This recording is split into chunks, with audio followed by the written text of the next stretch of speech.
Sadly, most of us human beings are so caught up in doing, becoming, that we miss being. We miss the joy, the contentment, and the love of, and the simplicity of just being. We are so in a rush to go somewhere. Somewhere that when you get, you will just try to go somewhere else. You ever notice? No matter where you got, it has never been the final location. It's never been the end destination. It's always, there's always like the next chapter, the next place to go, the next thing to become, the next thing to do. And at least in our culture, and probably in many, many cultures, if not most, being, the simple art of being is overlooked. Our being,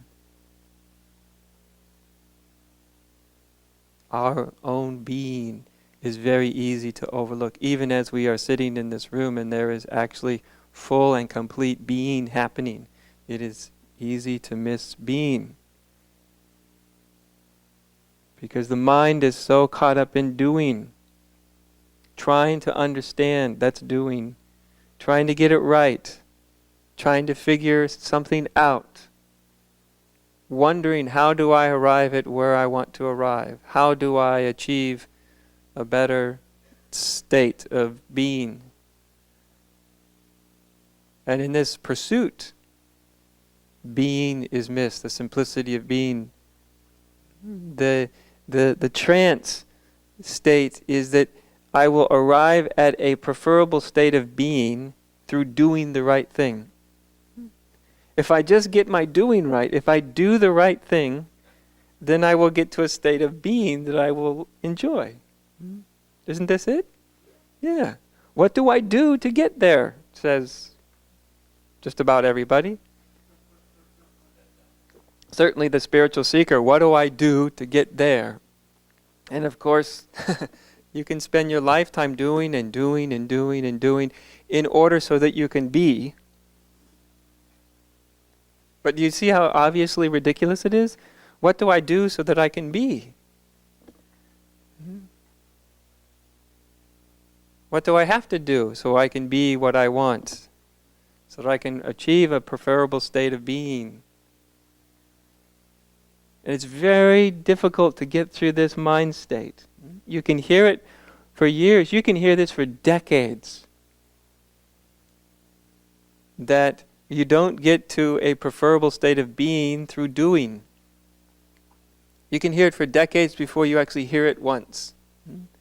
Eventually we will all be forced to listen.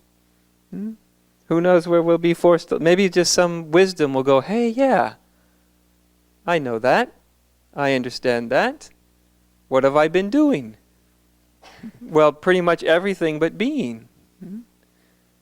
Or if that doesn't work, maybe you'll get some illness that will slow you down. You won't be able to do much.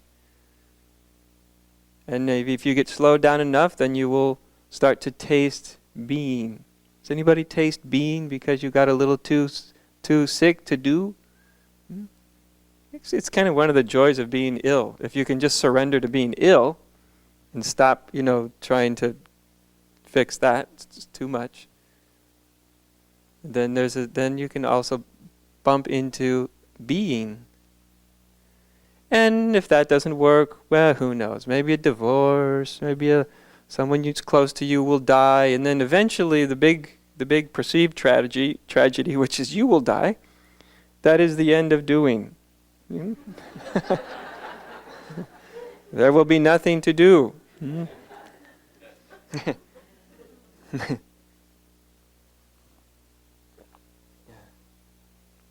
And there will be yet another opportunity to check out what being is, what it is to be instead of do.